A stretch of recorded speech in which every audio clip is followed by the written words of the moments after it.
Simon Namby posted a good article about questioning as a teaching tool this afternoon on Twitter, and I will put the link down below. But I just want to give my 2 cents on questioning as a teaching tool because it's something that I often use.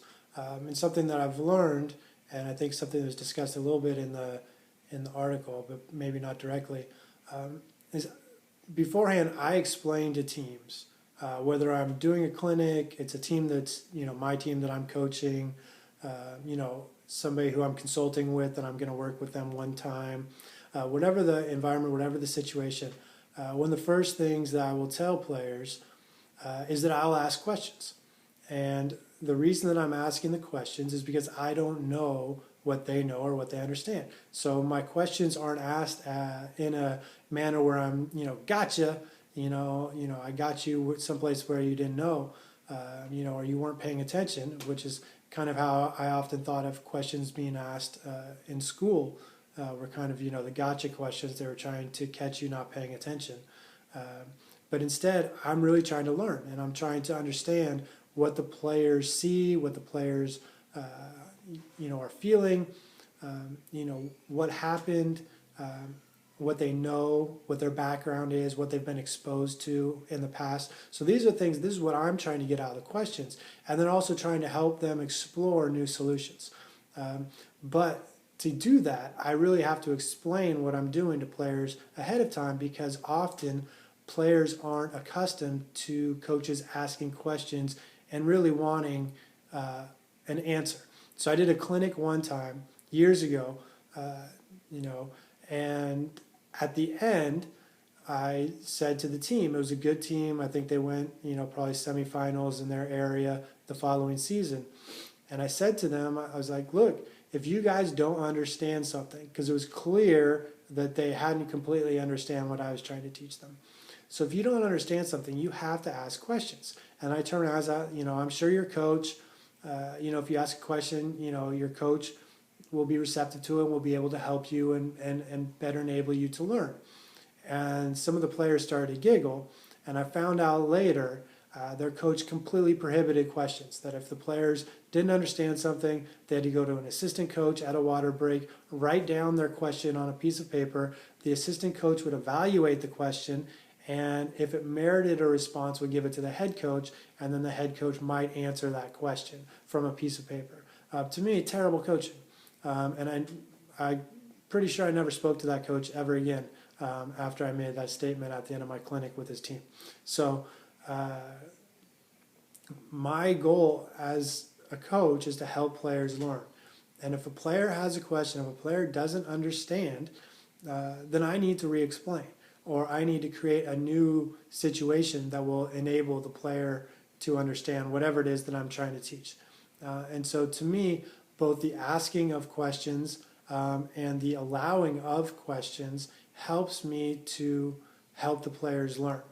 And so I want to encourage players to ask questions, which I know some players don't.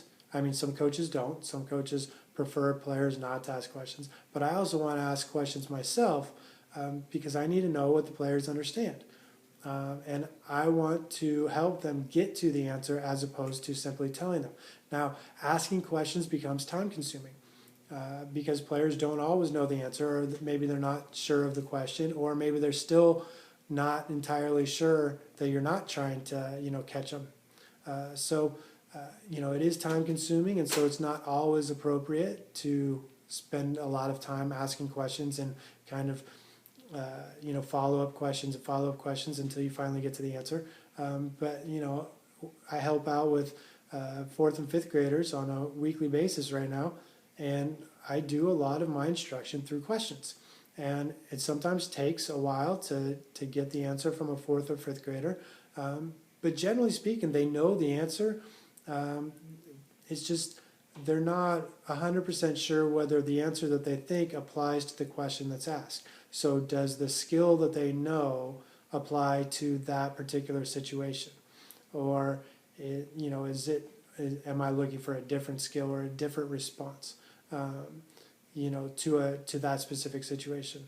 But they've been exposed to, and they know enough that they generally can come up with the answer, it's just generally not the first thing that they think of. Because, if they had thought of it, then I wouldn't be asking the question because they would have done it during the play, something like that. So I try to use questions to try to get them to think broader or more generally in terms of the potential executions of a skill, or the potential solutions for a movement problem. And so rather than telling them and limiting them to one response, because a lot of times what I think happens is players hear an instruction from a coach and they try to do that or follow that instruction exactly or precisely with no deviation. Whereas the coach may mean that instruction to be fairly general. So I might say, I want you to start here and go shoot a layup. And I might be thinking in my head, hey, there's a lot of different types of layups that you could shoot. Explore some. But my instruction was simply go shoot a layup. So immediately players limit their thinking to a traditional layup. So an outside hand, inside foot layup. And that's immediately what they go and do.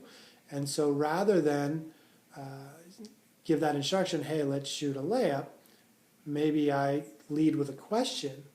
Say, okay, what different types of finishes can we shoot around the basket? Go show me.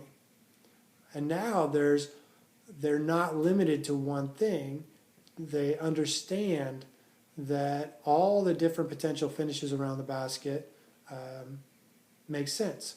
Or before doing the action of the drill, we might discuss what potential layups there are that we could shoot, And so I might ask that question. So if we're finishing around the basket, what types of shots might you use? And again, a layup is going to be their first answer. So, all right, what else? Okay, what else? What if the defensive player is in front of you? What might you use? What if the defensive player is behind you? What might you use? What if the defensive player is on the side of you?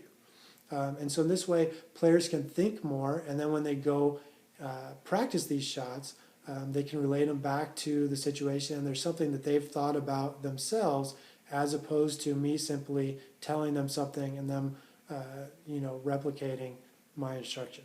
So I think the article is a good article. Please read it down below. But I also think there are some definite valid reasons why to use coaching. But I think part of the success of using a questioning method is the way that you approach it and the way that you introduce it to players so that they feel secure that they can answer questions truthfully and honestly and not just try to answer them in the way that they think the coach is trying to have that question answered.